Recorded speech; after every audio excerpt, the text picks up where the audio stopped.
अल्लाह ही अल्लाह किया करो, दुख न किसी को दिया करो, जो दुनिया का मालिक है नाम उसी का लिया करो। सनशाइन हर्बल मायूस शादीशुदा मर्दों के लिए जड़ी बूटियों से तैयार करदा असरदार दवा।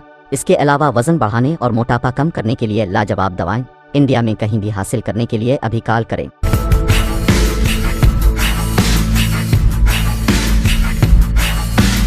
अस्सलामु अलैकुम वरहमतुल्लाहि वबरकातुहू। नाज़रीन, इस्तक़बाल है, स्वागत है आपका viral news live studio Jalgaon Maharashtra India में। मैं आपका मेज़बान मुफ्ती मोहम्मद हारून नदवी। आइए खानदेश बुलेटिन मालेगांव, नासिक, धूलिया, नंदुरबार और जलगांव ज़िला की कुछ ख़ास बड़ी अहम ख़बरों पर बात करते हैं। नाज़रीन, पहली बड़ी ख़बर इस वक्त मालेगांव शहर से मेरी निगाहों के सामने आ रही है। आप जानते हैं कि कुछ दिनों पहले एक कारपोरेटर ने बाकायदा स्कूलों में वहाँ के अधिकारी के साथ दौरा किया और कुछ वीडियोज़ बनाई, जिसको लेकर अब मालेगांव शहर में चर्चा है कि इनके ही प्रेशर की वजह से जो है एक टीचर को अटैक आया। तो खैर मुख्तलिफ अंदाज में मालेगांव में इस मामले को लेकर चर्चा शुरू है, लेकिन मालेगांव की ये चर्चा अब असम्बली तक पहुंच गई और खबरें आ रही है कि गुज़िश्ता कल मालेगांव के विधायक मुफ्ती मोहम्मद इस्माइल साहब कासमी ने असम्बली में असलम अंसारी और स्कूल बोर्ड के खिलाफ कार्रवाई की मांग की और इस बात का भी इशारा किया कि यहाँ पर बहुत बड़े पैमाने पर करप्शन और घोटाले चल रहे हैं और इस बात का भी इजहार किया कि इस तरह की हरकतें वसूली का एक नया तरीक़ा है। नाज़रीन, ऐसी मालेगांव की एक बड़ी और ख़बर आ रही है। जी हाँ, आप जानते हैं कि मालेगांव में जब आप किसी गली, किसी रोड, किसी मोहल्ले में घुस जाएं तो अतिक्रमण की भरमार होती है। इस अतिक्रमण को लेकर कई मरतबा बाकायदा कार्रवाइयाँ भी होती है, छिमगोइयाँ भी होती है, चर्चे भी होते हैं। अब फिर मालेगांव में अतिक्रमण मुहिम शुरू हुई है, लेकिन अजीब बात है कि अगर अतिक्रमण का मामला जब शुरू होता है तो नहीं मालूम क्या बरकत के तौर पर शायद वो सबसे पहले अतिक्रमण की मुसीबत क़दवाई रोड पर ही आती है। अब मालेगांव में इसको लेकर चर्चा शुरू है और क़दवाई रोड के लोग भी नाराज़गी का इजहार कर रहे हैं कि भैया अतिक्रमण जब भी शुरू होता है तो आखिर क़दवाई रोड से क्या बरकत के तौर पर शुरू होता है। मालेगांव शहर में अतिक्रमण बड़े पैमाने पर है, अतिक्रमण को हटाया जाना चाहिए, लोगों का ऐसा डिमांड भी है, लेकिन कुछ लोगों का ये कहना है कि फिर चारों तरफ के अतिक्रमण पूरी ईमानदारी के साथ हटाया जाना चाहिए। आइए नाज़रीन, इस वक्त मालेगांव से एक और बड़ी ख़बर आ रही है। जी हाँ, मालेगांव में मदरसा दारुल कुरान अमीनिया मस्जिद में तकरीब तकमील हिफ्ज़ कुरान 8वां अज़ीमुश्शान इजलास मुनक़्क़िद हुआ। अल्हम्दुलिल्लाह इसमें 12 खुशनसीब तलबा और 5 तालिबात, 5 बेटियाँ, ऐसे ही 86 तलबा व तालिबात, नाज़िर कुरान 13 तालिबात मोमिना कोर्स की तकमील हुई। जलसे की सदारत अलहाज सलीम साहब कुरैशी और मुक़र्रर ख़ुसूसी की हैसियत से मुफ्ती आसिफ अंजुम मिल्ली नदवी ने मौसर तौर पर खिताब फरमाया। मैं आपको बता दूं कि मदरसा दारुल कुरान इस इलाके में बहुत बुनियादी तौर पर खिदमत अंजाम दे रहा है, जिसमें 700 के करीब तलबा और 550 बेटियां तालिबात, 23 मुअल्लिमीन और 17 मुअल्लिमात कामयाब तौर से दीनी इल्मी तालीमी खिदमत अंजाम दे रही है। ये इदारा बाशिंदगान मालेगांव की तरफ से गोया कि यूँ समझिए कि बहुत बड़ा इदारा है। हम इस इदारे का ताउन भी करें। मैं मालेगांव के बाशिंदगान बल्कि मालेगांव के आसपास के तमाम लोगों से कहूँगा कि ऐसे इदारों का ताउन हम सब की अपनी ज़िम्मेदारी है, अखलाक़ी दीनी फ़र्ज़ है।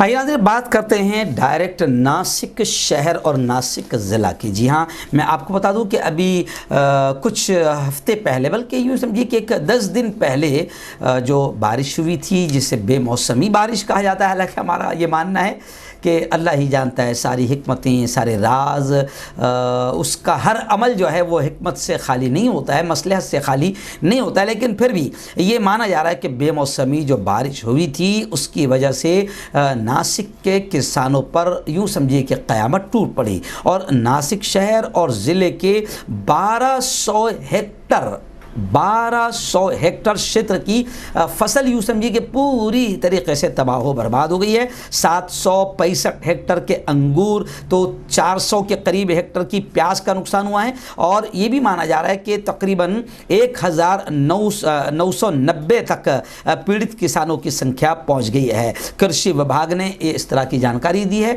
अब लोगों की जानिब से, शेतकरियों की जानिब से हुकूमत महाराष्ट्र से अपील की जा रही है कि जल्द से जल्द इन शेतकरियों की मदद की जाए। आइए नाज़रीन, नासिक की बड़ी खबर आ रही है। जी हाँ, नासिक ज़िला के ज़िला अधिकारी सूरज मांडरे साहब, जी हाँ, मैं आपको बता दूं कि इनका गुज़िश्ता कल बाकायदा एक अलविदाई प्रोग्राम लिया गया, क्योंकि अब इनका ट्रांसफ़र हो गया है और नए कलेक्टर साहब आए हैं। तो अलविदाई प्रोग्राम में तमाम ही लोगों ने बाकायदा इस बात का इजहार किया और विभागीय आयुक्त राधाकृष्ण गमे ने भी इस बात का इजहार किया कि मोहतरम माननीय सूरज जी मांडरे के योगदान, उनकी मेहनतों और उनकी कुर्बानियों की वजह से ही नासिक राज्य में अव्वल नंबर पर आया है। पथदर्शी कार्यक्रम में नासिक राज्य में अव्वल नंबर पर आया है। वहीं पर सूरज मांडरे साहब की इस अलविदाई तकरीब में खुद मांडरे साहब ने यह कहा, अपना वो पूरा श्रेय जो है अपने साथियों को भी दिया और सूरज मांडरे साहब ने कहा कि ये सारे काम टीम वर्क से ही होते हैं, टीम वर्क से ही ये पारदर्शी कामकाज पूरे चले हैं। मैं अपनी पूरी टीम का भी दिल की गहराइयों से शुक्रिया अदा करता हूँ। खैर, सूरज मांडरे साहब का अब यहाँ से ट्रांसफ़र हो चुका है। आइए नाज़रीन, बात करते हैं डायरेक्ट धूलिया शहर और धूलिया ज़िला की। जी हाँ, इस वक्त धूलिया से हमारे नुमाइंदा मौलाना शकील साहब कासमी, जो जमीयत उलमा के मुतहर्रिक ज़िम्मेदारों में से है, मौलाना शकील कासमी हमारे वायरल न्यूज़ लाइव के नुमाइंदा भी है। उन्होंने बताया कि जमीयत उलमा हज़रत मौलाना अरशद मदनी धूलिया के जदीद तामीर करदा दफ्तर का गुज़िश्ता कल शानदार इफ्तिताही प्रोग्राम हुआ। 16 मार्च 2022 रात 10 बजे दफ्तर जमीयत उलमा की जदीद तामीर शुदा दफ्तर ऑफिस मदरसा सिराजुल उलूम मौलवीगंज धूलिया का इफ्तिताह बदस्ते मुबारक अलहाज हाफिज हिफ्जुर रहमान साहब सदर जमीयत उलमा ज़िला धूलिया के हाथों अमल में आया। बाद अज़ीं हज़रत मौलाना मोहम्मद आबिद कासमी ने दुआ फरमाई और नात पाक का नजराना मौलाना शुएब कासमी ने पेश फरमाया। इस मौके पर बाकायदा तमाम ही ज़िम्मेदारान मौजूद रहे। जी हाँ, इस मजलिस में हाफिज़ हिफ्जुर रहमान, मौलाना अबुल आस, मौलाना शकील कासमी, मौलाना आबिद कासमी, मुफ्ती शफीक कासमी, मुफ्ती मोहम्मद आमिर कासमी, मौलाना मुबीन यासीन मिल्ली, मुफ्ती मोहम्मद गजाली कासमी, मुफ्ती मोहम्मद समीर कासमी, मौलाना मोहम्मद शुएब कासमी, मौलाना असगर कासमी, मौलाना मोहम्मद जाहिद सिराजी, हाफिज़ अबुल कलाम, हाफिज़ वकील, हाफिज़ अब्दुर्रहमान, हाजी शव्वाल अमीन, हाजी मुख्तार शरीफ, अयाज अहमद अयाज, एजाज रफ़ीक, हाजी जाहिद हुसैन, आरिफ अर्श, अब्दुल मुहीद भाई, शेख परवेज़ असगर पहलवान, सलीम भैया, शोबान भाई, अब्दुर्रहमान, मसूद अहमद, डॉक्टर खलील, ताहिर भैया, असरार भाई साहिबान, ये तमाम ही जिम्मेदारान इस इफ्तिताही प्रोग्राम में शामिल रहे। आइए नाज़रीन, इस वक्त धूलिया ज़िले की और कोई ख़ास बड़ी खबर फ़िलहाल मेरी निगाहों के सामने नहीं। बात करते हैं हम डायरेक्ट नंदुरबार ज़िला की। जी हाँ, नंदुरबार की भी एक खबर मेरी निगाहों के सामने है। वहाँ एक फाउंडेशन है, सुरमास फाउंडेशन। जी हाँ, बड़ी एक्टिव है, बड़ी मुतहर्रिक है, बड़ी फ़ाल है। वहाँ से हमारे रिपोर्टर अल्ताफ़ रज़ी सर ने बताया कि सुरमास फाउंडेशन ने बच्चों में तालीम की अहमियत बढ़ाने के लिए और एक ज़ौक़ शौक़ पैदा करने के लिए स्कूल बैग वगैरह की तक़सीम की। सुरमास फाउंडेशन जो हमेशा मजहबी, समाजी, सकाफ़ती और तालीमी कामों में अपना कोशिशें करती है और एक दूसरे के साथ भाईचारे का सलूक करने का शूर उजागर करती है। इस बार फाउंडेशन के डॉक्टर मोहम्मद ज़ुबैर शेख की सालगिरह के मौके पर मदरसा नूरुल इस्लाम में 200 तलबा के तई लगन को देखकर उन्हें अपनी पढ़ाई के लिए बैग दिए गए और उनसे इल्म की अहमियत पर उन पर बात भी की गई। इस मौके पर सुरमास फाउंडेशन के भी तमाम जिम्मेदारान मौजूद रहे। डॉक्टर मोहम्मद ज़ुबैर शेख, ऐसे ही शेख शमीम मोहम्मद उस्मान ने, मौलाना हारून साहब, मौलाना अरफात साहब, हाफिज़ अब्दुल मथाली साहब, ऐसे ही मौलाना सैफुल्लाह साहब, आकिब अली मकरानी, भाई शेर मोहम्मद मकरानी, फ़कीर मोहम्मद मकरानी, आज़ाद भाई मकरानी और शरफुद्दीन दादा मकरानी ने इस प्रोग्राम को कामयाब बनाने में काफ़ी मेहनतें की और इन तमाम का भी सुरमास फाउंडेशन ने बाकायदा शुक्रिया अदा किया। आइए नाज़रीन, बात करते हैं डायरेक्ट जलगांव शहर और जलगांव ज़िला की कुछ ख़ास बड़ी अहम खबरों पर। खबर। जी हाँ, पहली मैं आपको खुशखबरी सुना दूं कि मेहरून इलाके के राशन कार्ड को लेकर परेशान जो हजरात हैं उनके लिए खुशखबरी है। लोक संघर्ष मोर्चा की अध्यक्ष माननीय प्रतिभाताई शिंदे, इनकी निगरानी, इनकी सरपरस्ती में बाकायदा आज और आइंदा कल 17-18 मार्च 2022 को दत्तनगर मेहरून में सुबह 11 बजे से लेकर 5 बजे तक रेशन कार्ड कैंप रखा गया है। जी हाँ, तफसीली मालूमात के लिए आप बाकायदा ज़की पटेल, दानिश शेख, वसीम पटेल, अल्फैज, शाकिर खान, मुद्दसर खान, रफ़ीक शेख, हाशिम पटेल, अकील भाई, मीर नाजिम अली और फ़हीम पटेल से आप रब्ता कर सकते हैं। यानी ये एक अच्छी खबर है, इसलिए मैं दिखा रहा हूँ कि लोक संघर्ष मोर्चा ने रेशन अपना हक है इसको लेकर बाकायदा एक रेशन कार्ड कैंप आयोजित किया है दत्तनगर में 2 दिन के लिए। इसलिए मैं मेहरून वासियों से जो रेशन कार्ड को लेकर काफ़ी परेशान रहते हैं वो यहाँ पर जाएं और अपनी समस्याओं को हल करें। जलगांव शहर की एक और बड़ी अफसोसनाक खबर आ रही है। जी हाँ, जलगांव शहर या जलगांव ज़िला में अब चोरी के वाक़यात बहुत बड़े पैमाने पर बढ़ते जा रहे हैं। ऐसा लगता है जैसे चोरों की हिम्मत और हौसले और डेयरिंग बेबाकी बढ़ गई है। और अभी खबर आ रही है कि जलगांव में रचना कॉलोनी में रहने वाली आशा गोपाल चौधरी, इनके घर वाले रचना कॉलोनी में रहते हैं। रात में करीब 3 बजे पुरानी रंजिश के चलते ये वाक़या बताया जा रहा है कि पेश आया। ये अफराद खातून के घर में घुसकर खातून से मारपीट भी की कुछ लोगों ने और घर में मौजूद सामान की तोड़ फोड़ भी की। घर में मौजूद तकरीबन 1 लाख रुपए और सोने के जेवरात कुल मिलाकर बताया जा रहा है कि 2,35,000 रुपए की नकबजनी की गई। 4 लोगों के खिलाफ जलगांव MIDC पुलिस स्टेशन में मामला दर्ज किया गया है। आगे की तहकीकात नायब पुलिस इंस्पेक्टर कर रहे हैं। घर में खातून से मारपीट का मामला, नकद और सोने के जेवरात लेकर फरार मामला दर्ज करवाया गया है। नाज़रीन, ऐसे ही जलगांव जिले के जामनेर से हमारे रिपोर्टर इमरान खान ने बताया कि जामनेर में एक दिल खराश हादसा पेश आया जिसमें एक बैलगाड़ी और ट्रक में भिड़ंत हो गई, जिसमें दादा और पोते दोनों भी दौराने इलाज चल बसे। जामनेर तहसील के पहूर के 2 भाई अपने दादा के साथ वाकोद बाजार से अपने घर जा रहे थे कि गांव के करीब ही एक ट्रक ने उनकी बैलगाड़ी को टक्कर मार दी, जिसमें दोनों भाई दादा समेत एक बैल भी जख्मी हुआ, जिन्हें इलाज के लिए जलगांव लाया गया। लेकिन दौरान इलाज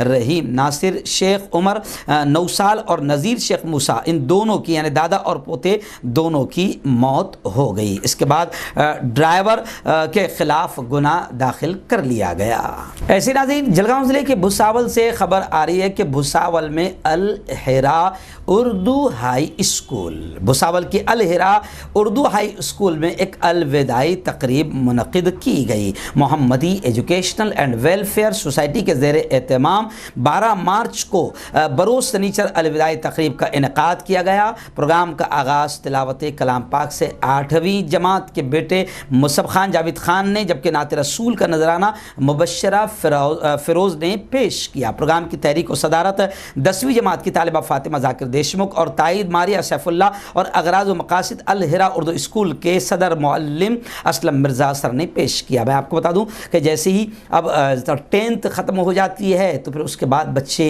अपनी अगली तालीम के लिए रवाना होते हैं। तो अल हिरा उर्दू हाई स्कूल भुसावल एक तालीमी बेहतरीन इदारा है। यहाँ पर बाकायदा अलविदाई तकरीब मुनक़्क़िद करके जाने वाले बच्चों को अलविदाई गोया के पेश की गई और कुछ नसीहतें जो उनके फ्यूचर में मुस्तक़बिल में काम आएगी असातिज़ा और मैनेजमेंट की जानिब से उन तक पहुँचाई गई। आइए नाज़रीन, जलगांव ज़िले के बोदवड़ से हमारे रिपोर्टर रेहान शाह और ऐसी जामनेर से हमारे रिपोर्टर इमरान खान ने ही ये बताया कि बोदवड़ तहसील के युती से रोज़ाना 2 किलोमीटर दूर लड़कियों को तालीम हासिल करने जामठी गाँव जाना पड़ता है। इस दरमियान बेटावत का एक लड़का जिसका नाम बापू दुमाले बताया जाता है, ये लड़कियों के साथ छेड़छाड़ करता था। बेटियों ने अपनी स्कूल टीचर्स को इसकी इत्तला दी, लेकिन लेकिन ये लड़का बाहर का होने की वजह से कुछ नहीं हो पाया। आखिर बाकायदा इन्होंने अपने माँ बाप को बताया, लड़कियों के वालिदैन को इस बारे में बताया गया। तो अब गुज़िश्ता जैसा हमेशा वो हरकत करता था, तो 6:45 बजे जब वो लड़का लड़कियों के करीब आ रहा था, उसी वक्त तमाम वालिदैन ने इस सड़क छाप आशिक को ज़बरदस्त अंदाज में इसका वेलकम किया और पकड़कर मारा और स्कूल में ले जाया गया। स्कूल पहुंचने पर उसे लड़कियों ने भी ज़बरदस्त अंदाज में चप्पलों से उसका स्वागत किया। बाद में लड़के को बोधवड़ पुलिस के हवाले कर दिया गया। तो कभी कभी ये सड़क छाप आशिकी बड़ी महंगी भी पड़ती है। इस खबर को दिखाने का मकसद ये भी है कि स्कूलों के इर्द गिर्द, चौराहों पर, रास्तों पर, नुक्कड़ों पर कुछ सड़क छाप आशिक खड़े रहते हैं, तो हो सकता है कि कभी उनकी भी ऐसी दुर्गत बन सकती है। आइए नाज़रीन, जलगांव ज़िले की एक बड़ी खबर इस वक्त ये भी आ रही है। आप जानते हैं कि जलगांव में भी कोरोना ने काफ़ी कहर ढाया था और कोरोना बहुत बड़े पैमाने पर जलगांव में फैला था, लेकिन इसको कंट्रोल करने में हमारे कलेक्टर साहब जो पहले मुझे याद है, आपको भी याद होगा कि जब कोरोना फैल रहा था, फर्स्ट जब लॉकडाउन था, उसी वक्त में हमारे मोहतरम कलेक्टर अभिजीत राउत साहब जलगांव तशरीफ़ लाए थे और तब से अब तक उन्होंने जिस अंदाज में काम किया है, एक बहुत ही कामयाब तरीके से उन्होंने काम किया और कोरोना की रोकथाम में बड़ी हद तक के कलेक्टर साहब के आदेश, उनकी मेहनतें, ऐसे ही फिर तमाम ही डिपार्टमेंट का साथ, उसका नतीजा ये निकला कि जलगांव ज़िला कोरोना मुक्त हो गया। और अभी खबरें आ रही है कि जलगांव ज़िले में अब तक 86.71% टीकाकरण हो चुका है। अब मैं गुजारिश करूँगा कि जो 13-13.5% बाकी है, जिन्होंने टीका नहीं लिया होगा, वो फटाफट टीका ले लें और अपने आप को भी सुरक्षित रखें, अपनी फैमिली को भी सुरक्षित रखें। वैसे ही बच्चों के वैक्सीनेशन के लिए भी योजना बनाई गई है, उसका भी पूरा फ़ायदा उठाएं और अपने बच्चों को भी सुरक्षित करने के लिए टीकाकरण की मालूमात हासिल करें।